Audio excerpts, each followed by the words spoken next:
Hello everyone, and thank you for joining me today. This is Taliesin McKnight, and today I'm going to talk about the Astral Light of Eliphas Levi.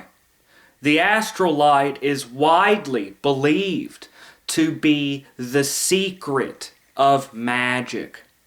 Not only that, but the secret of occultism in general. That is said to tie all different forms of occultism and even beliefs from different cultures and mystical systems together. This is believed to be the great secret of secrets that ties everything together. And for students of the occult, most students would certainly be interested in hearing a theory that explains everything, that ties everything together. Certainly students are interested in hearing this concept that would tie all things together in a sense. So today we're talking about the astral light, and quite simply, and this is said to be able to explain healing, visions, psychic ability, different phenomena that you see in parapsychology, residual hauntings. It explains healing. It sheds light on different mystical systems around the world and explains the great secret of magic, which is certainly not mentalism. Not mentalism. Mentalism is sort of like the trigger that activates this force. So what is the astral light?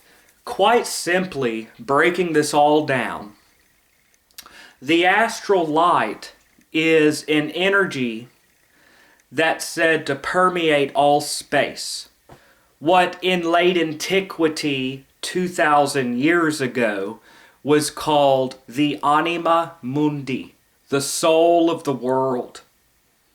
What the Neoplatonists and the Hermetists of Alexandria called the soul of the world, the Anima Mundi, a concept that wound its way through Plotinus, Proclus, Iamblichus, through Neoplatonism, Hermetic doctrine, through the occult theories of the Middle Ages, especially during the Renaissance, the Hermetic magic of Marsilio Ficino, Trithemius, Heinrich Cornelius Agrippa, the occult theories of alchemists such as Roger Bacon, the theories of Theophrastus Bombastus von Hohenheim, Paracelsus, the doctrines found in Rosicrucianism. It sheds light on Kabbalah, and also propounded this soul of the world, Anima Mundi, becomes in Carl Mesmer animal magnetism, electromagnetic fields, which Eliphas Levi picked up as his astral light. So the astral light of Eliphas Levi, the Baphomet image of the goat figure, this is not something invented by Eliphas Levi. This is something he popularizes. It's the center of Eliphas Levi's occult theory. You find it in his Transcendental Magic. It's ritual and dogma. You see it in his History of Magic, his Clef de la Mystère, the Key of the Mysteries, the Secret of Secrets, the Books of Eliphas Levi, and also popularized in Madame Blavatsky's Isis Unveiled and The Secret Doctrine. I would advise anyone to read through Isis Unveiled and The Secret Doctrine of Helena Petrovna Blavatsky, Madame Blavatsky. And so, breaking this down, there is an energy. You can call it the soul of the earth. You can call it electromagnetic fields. An energy that fills all space. Okay? Some people believe this is a key to the Emerald Tablet. An energy that fills all space. It penetrates every solid thing and every subtle thing. This energy that fills everything. So we know that fish are in an ocean. According to this theory, we're in an ocean of energy. We just can't see it. What the ancients would call the soul of the world. What some modern occultists are calling animal magnetism or electromagnetic fields. That fills all space. And in a moment, I'm going to go into, of course, Magick of Eliphas Levi. But I'll also be going into how this is believed to tie together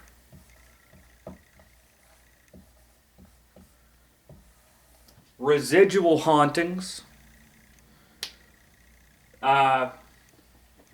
certain psychic abilities, certain occult phenomenon. An energy that fills all space. Okay.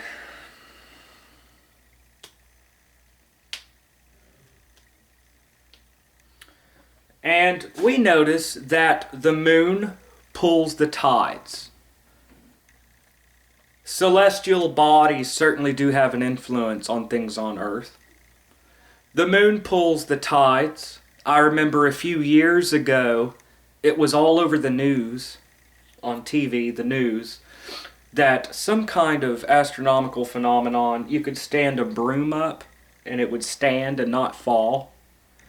And at the time I was living in an apartment with my ex-girlfriend. Thank God it's an ex. That was a pain in the butt. Anyways, we see that they say that more children are born on a full moon. The word lunatic comes from lunar. Okay, that the moon affects us, more crimes on a full moon. I'm not a scientist, and I'm not into statistics, so figure that out for yourself. I'm into occult theory. Certain plants are solar, of course. They follow the sun. They open their petals at sunrise, close at sunset. And yet some, which is not surprising, you have photosynthesis, light. And yet some plants are said to be lunar. Okay. Selenotropes, such as night-blooming cereus, which is a white plant, sort of lunar-looking, that opens up at sunset, follows the moon, closes its petals at sunrise, so it's lunar. That's interesting. Or also a plant called datura, which also has a very lunar look. So to the ancients, this was all very magical. Somehow the moon, the planets, which is the basis of astrology, had an effect on plants, on the tides, on human behavior. So this was all seen as very magical. And they postulated a sort of energy that filled everything. Okay. Now I'm going slightly off topic. Let's say, theoretically, that we are surrounded by an ocean of energy. You can call it electromagnetic fields of the earth. You could call it the soul of the earth or the world, whatever you will. That we are surrounded in an ocean of energy. Okay. And each of us has an electromagnetic field around the body, which they call the aura. So anyways, the astral light is an energy, a sort of universal fluid, a universal mercury that is said to fill all space.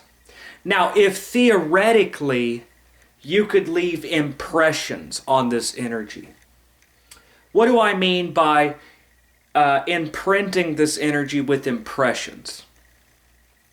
If events leave an impression on this energy, events, if inanimate objects, you could have a residual energy from events that happen.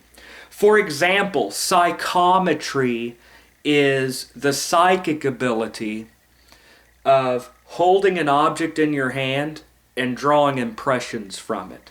So if you take someone's necklace they wore for years, a sensitive person could hold that in their hand and draw impressions about that person. That if there's a big fight or an argument in a room, someone psychically sensitive can walk into that room and say, oh, it feels heavy in here. Ooh, negative. There was a fight. There was an argument here. That we leave impressions on objects. That psychometry is the reading of energy from objects. That you imprint these things with things that occur. So that you're pulling energy, sensing energies left in the environment on objects. Now, also going into parapsychology, you have what you call residual hauntings. Now, look this up. Look it up. Residual haunting. What is that in parapsychology? In parapsychology, a residual haunting is where an event plays itself out in the same way over and over and over again. Okay? Say someone hung themselves. Every night at exactly midnight, they hear footsteps and then the same thing over and over. So a residual haunting is a haunting that does not seem intelligent or conscious. It's just an event playing out the same way over and over and over. And Eliphas Levi talks about how this may be an impression left on the astral light. This energy that fills all space. If it's said to have a memory, in a sense. Hey, I'm making a video. Can I call you back in a little bit? No, I didn't. It's okay, though. Alright, well, alright. I love you, babe. Talk to you later. Alright, bye-bye. My girlfriend. Anyways, I'll call her in a bit. Anyways, so if you could leave, if this energy has a memory, if you leave impressions, so that would explain residual hauntings, an event playing out over and over, a cataclysmic or a traumatic event that leaves an impression on this field that will play out over and over and over again.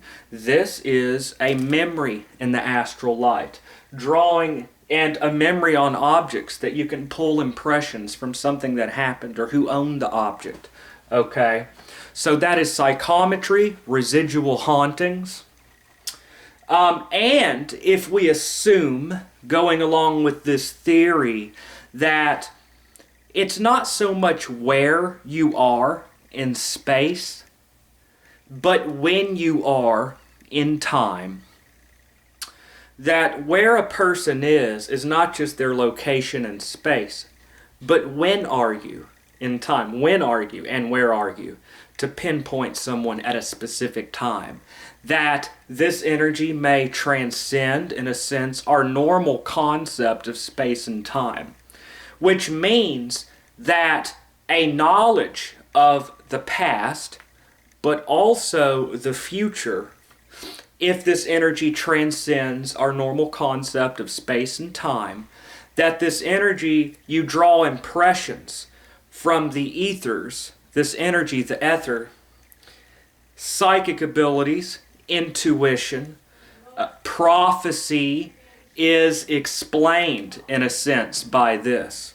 So that is another concept, that what people call the Akashic records. Knowledge of past, present, future is sort of stored. It is the memory of the universe, in a sense. This energy, so this explains how you draw impressions of the past, the future. That tarot, cartomancy, is in a sense pulling this information from the ethers, and it comes out in symbols through the autonomic nervous system, and you lay out cards, and then you see events. It explains runes, tarot cards, all forms of divination, prophecy, psychometry, residual hauntings, is all explained on the theory that this energy that fills all space transcends, in a sense, our normal concept of space and time, and that impressions are left that you could pull. Then you have the phenomenon of people on opposite sides of the earth coming to the same idea. So you have people on opposites, say inventors, on opposite sides of the earth coming up with the same idea, almost like it's being pulled from the ethers. This explains how people on opposite sides of the earth have similar concepts at the same time. It is a sort of thoughts coming from the ether, inspiration, intuition, illumination, is this getting in contact with this energy, psychic ability. You learn to pick up energies on objects and things. You learn to read, get into contact with this energy that is supra-rational, beyond our normal conscious mind. We're able to pick up impressions from the ethers, this sort of mercurial essence or air. Mercury, we have to remember, was the messenger of the gods. This is the universal Mercury, the universal solvent. So an energy that fills all space. We talked about psychic ability, reading energy, reading the Akashic records, residual hauntings, an event playing out over and over again, merely being an impression on the astral light that plays out over and over, divination. So what about the astral body? Moving on a little bit, the astral body. Now Paracelsus talks about what he called the astral body. Astral meaning of the stars. Astral, astronomy, astrology, astro meaning star. An astral body, a starry body.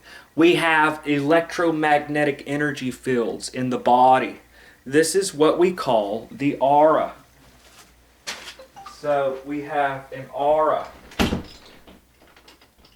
about ourselves. Oh, also, like say you have a deck of a card laying face down. You put your hand on top of it, you read what color. Is it red? Is it black? What number is it? Because even though the card's face down, you can't see it with your eyes, the energy which is filling everything, which this goes into this whole Chinese medicine qi energy that fills rocks, everything. Anyways, so an energy that fills all space. Paracelsus believed we had an astral body, a starry body, electromagnetic field. And science, I believe, I'm not a scientist, okay?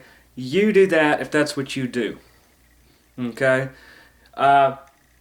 Electromagnetic fields around the body, electromagnetic energy. That this energy is not the body, but it surrounds the body. Theoretically, if someone dies, then this electromagnetic field survives death. Therefore, when you die, you simply leave your body in this electromagnetic field, which was held in the body and then released. Okay, people have astral projection, out-of-body experiences. Theoretically, okay, you have an energy field, electromagnetic field around the body, an astral body, which we know that we have electromagnetic fields around the body. When you die, where does that energy go? If energy cannot be destroyed, where does it go when a person dies? That's interesting. It's a cool concept. And we also see energy fields that are not on a body. Energy fields that move around. And what do parapsychologists do? Parapsychologists have EMF detectors, or electromagnetic field detectors, which parapsychologists use to sense spirits. They sense electromagnetic fields in the atmosphere. Wow, there's different fields moving around, apparently consciously and intelligent, that are not in a body. So, I mean, these are just cool concepts. It's interesting how this ties together. residual hauntings, electromagnetic fields that the parapsychologists are doing with instruments, psychic ability, divination. So I have so much to cover. I can't cover everything, but the Hindus believed that we have an aura. We have subtle bodies, an aura of energy. We have an astral body, mental, Buddhic, and different planes, or that reality is an onion with different layers. This physical world we know is one layer. And, of course, they do out-of-body projection. But in yoga, Eastern systems, you have the spinal column. The spinal column, okay, and you have centers of energy on the body, which they call chakras. 7 main centers of body that go along the spine. Okay, you have the crown chakra, third, and that this follows the endocrine system of the glands, and also the nervous system. And they activate Kundalini. And the central spinal column has what they call the Sushumna. But then they have 2 opposing currents of energy called Ida and Pingala. And these 2 opposing currents of energy are seen as masculine and feminine, hot and cold, light and dark, active and passive. These 2 opposing currents of energy. And healing is by the balancing of these 2 forces. Now it's interesting that a central staff with 2 serpents wound about it is the image of the caduceus wand of Hermes. People say, well, how would Greek mythology have to do with that? Who knows, okay? But we do know that there was commerce and an exchange of ideas from the East, from India, to Egypt, Greece, the Mediterranean. There was exchange of ideas. Don't tell me no one from India ever traveled to those areas. So it's interesting, the caduceus wand, the symbol of our medical profession, which should be the wand of Asclepius, one wand, serpent around staff, it's balancing 2 currents of energy. So this is, in yoga, you have energy fields in the body, different centers of energy along the spine, where this energy is focused and concentrated, coagula, and currents of energy in the body, energy meridians, which in the Kabbalah, you have the tree of life, which shows 10 spheres of energy, 22 paths or currents of energy, okay, of the Ein Sof Or, the infinite light. So it's interesting that in the Kabbalah you have, because the Kabbalistic tree of life represents, it's a map of the cosmos, man, the psyche, but also it's a human figure. 10 sephirot or current energy centers with 22 currents or passive energy with the Ein Sof Or. Man is made in the image of God in the Kabbalah. So it's interesting. And in the Kabbalah, you have 2 pillars, Yakin and Boaz, 2 opposite pillars, currents of energy in the body. Remember I told you yoga has 2 currents? In the Kabbalah, you have 2 currents of energy in the body, the 2 pillars and the middle pillar. And I just showed you the spinal column, the Sushumna, and the 2 currents. I'm not saying they're the same thing, but I'm saying they sure as hell look similar. Now in Chinese medicine, they say that healing is by balancing the yin and yang, the 2 currents of energy in the body, and Tai Chi and Qigong are practices for balancing the currents of energy. Their nutrition, balancing the yin and yang of the body is healing, Oriental Chinese medicine. So, and of course acupuncture. So anyways, I'm going way off into this other thing.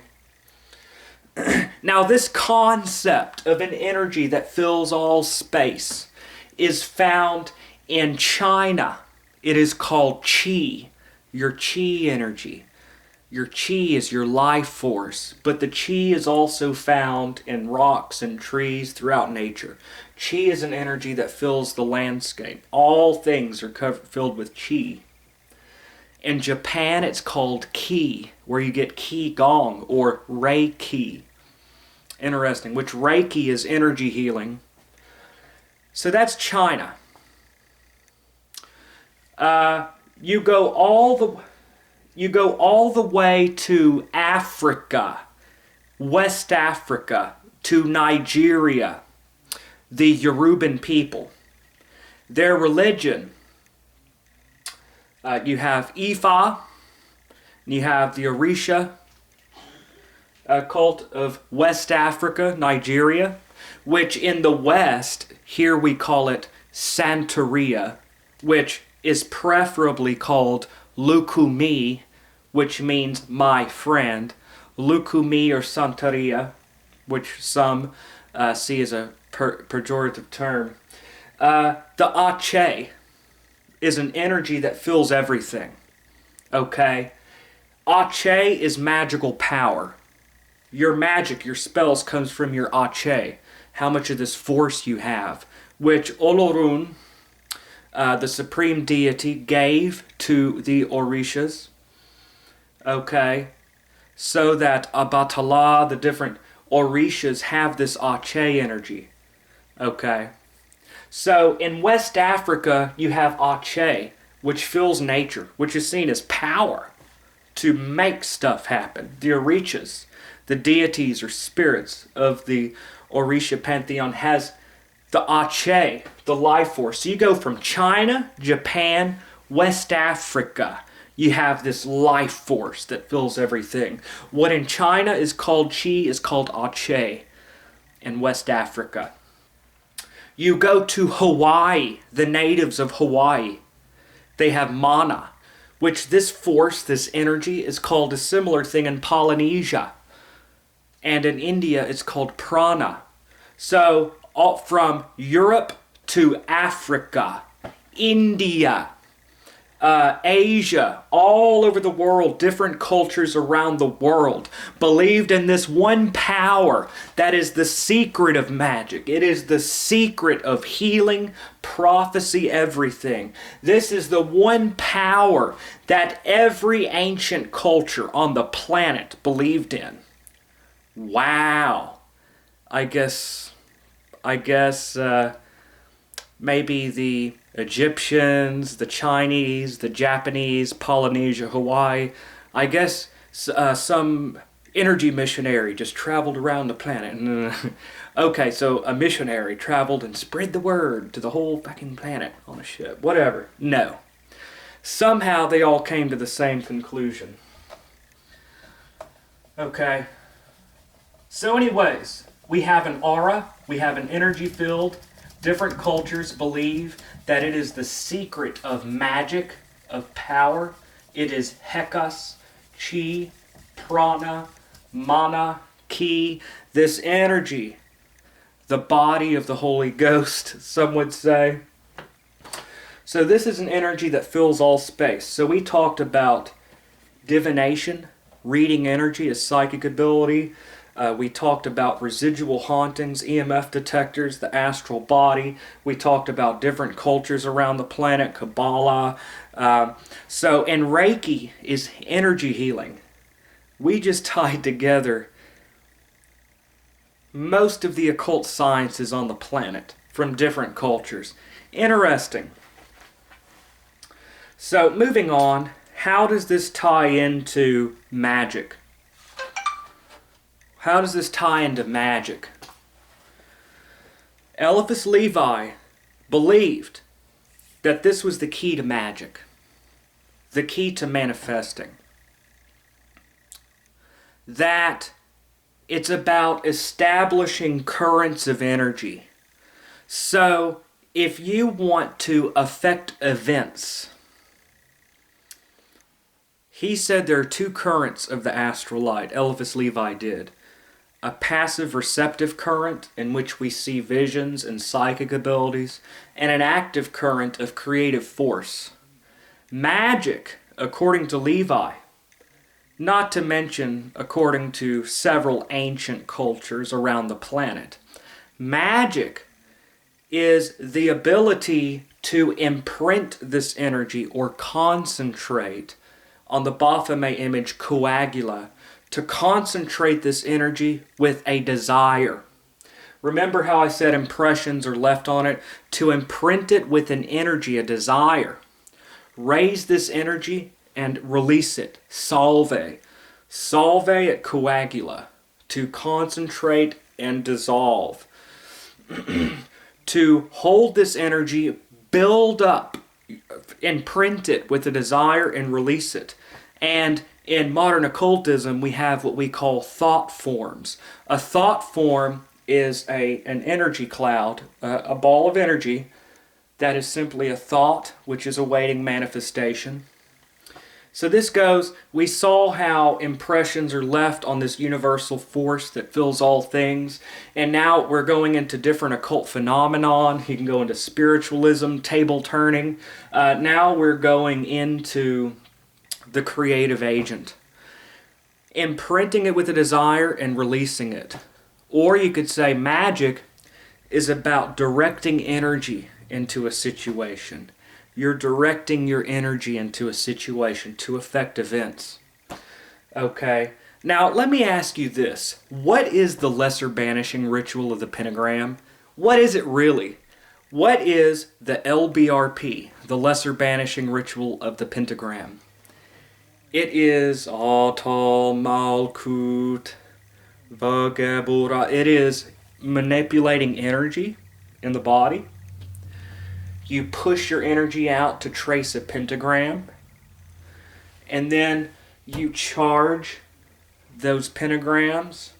You're tracing a circle with... What you're doing in the LBRP is energy manipulation.